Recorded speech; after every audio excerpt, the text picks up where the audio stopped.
Hello and welcome to another episode of the Scornavacco Martial Arts Tip of the Week. This week we'll be focusing on trying to help you guys develop a basic understanding of our fundamental four primary power principles: marriage of gravity, torque, backup mass, and borrowed force. I hope you guys enjoy. Thanks for tuning in. The first power principle we will be covering today is marriage of gravity. This principle is applied when using the entire weight of your body to lower yourself and add power to a downward strike.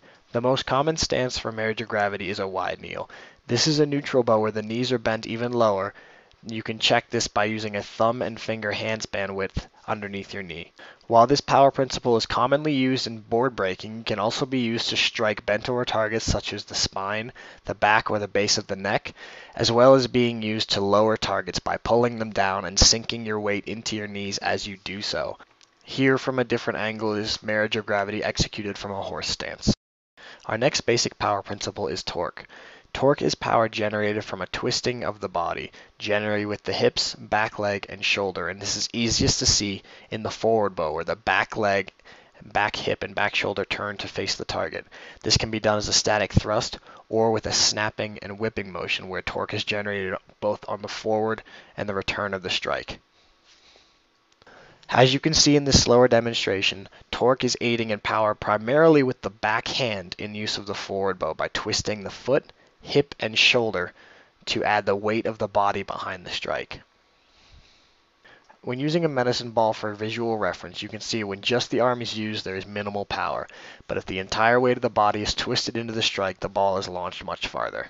Backup mass, our next primary power principle, deals with the weight of the body traveling forward and following through into a strike. As seen here, there is a lack of backup mass as there is a lack of power generating from the kick and following through into the bag as the body is staying still.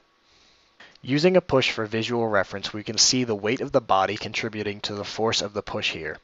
This idea can be applied to striking as well by having the body's weight travel forward into your strikes, shown here with the step through front kick and rear crossover side kicks. As you can see, using the body's weight and momentum traveling into a strike adds greatly to its power. Our next power principle is easiest to show with a partner. We'll be doing borrowed force. The idea behind this power principle is somebody else is giving you force, generally either pushing or pulling, and you're using that against them.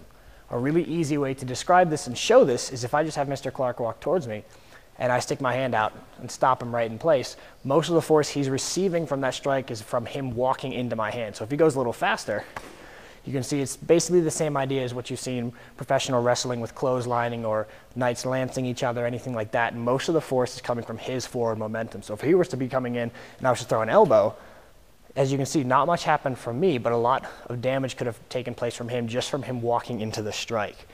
So the way this works into some of our techniques is when people are pushing or punching and you catch them while they're coming forward, or when they pull you and you use that forward force to strike them.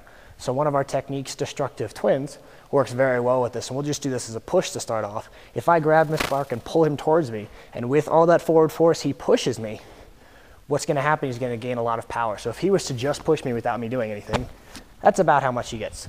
Now if I grab him and pull him, as you can see, I've generated more power for him. So what we're doing is this motion of him coming forward is accelerating the power he's getting. So in the technique, instead of pushing, he'll step in and do two punches. And what you can see is the fact that I'm grabbing him is actually aiding in his power. And that's why we call this borrowed force, because he is using all the force I have given him to hurt me.